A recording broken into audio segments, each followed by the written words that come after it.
கோடை வெப்பம், வாய் பேசாத உயிரினங்களுக்கு உணவு, தண்ணீர் வழங்க வேண்டும். விகாஸ் முனோட் வேண்டுகோள்.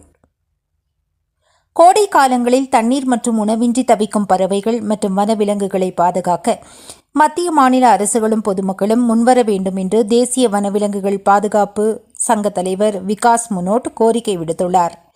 இதுகுறித்து அவர் செய்தியாளர்களுக்கு அளித்த பேட்டியில் கூறியிருப்பதாவது: தற்போது கோடை வெயில் கடுமையாக வாட்டி வதைத்து வருகிறது. இதனால் நீர்நிலைகள் வற்றி வருவதால் காடுகளிலும் ஊருக்குள்ளும் வாழும் உயிரினங்கள் கடும் அவதிக்கு உள்ளாகி வருகின்றன. குறிப்பாக நம் வீடுகளை சுற்றியுள்ள காகம், குருவி உள்ளிட்ட பறவைகளும் கால்நடைகளான பசு மற்றும் ஆடுகள் தண்ணீரின்றி பெரும் சிரமத்திற்கு ஆளாகின்றன. வனவிலங்குகள் பாதிப்பு: வனப்பகுதிகளில் நிலவும் வறட்சியால் குரங்குகள், மயில்கள் மற்றும் யானைகள் உணவு மற்றும் தண்ணீரை தேடி ஊருக்குள் நுழையும் நிலை ஏற்படுகின்றது. அவ்வாறு வரும்பொழுது அவை விபத்துகளில் சிக்கியும் அல்லது போதிய உணவு இல்லாமலும் உயிரிழக்கும் அபாயம் உள்ளது. வனப்பகுதிகளில் செயற்கை நீர் தொட்டிகள் அமைத்து வனவிலங்குகளை தடையின்றி தண்ணீர் கிடைப்பதை மத்திய மாநில அரசுகள் உறுதி செய்ய வேண்டும்.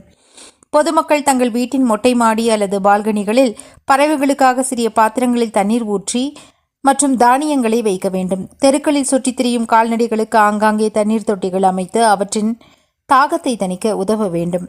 வாய் பேச இயலாத இந்த உயிரினங்களை காப்பது நம் ஒவ்வொருவரின் மனிதாபிமான கடமையாகும் என விகாஸ் முனோட் தனது பேட்டியில் உருக்கமாக தெரிவித்துள்ளார்.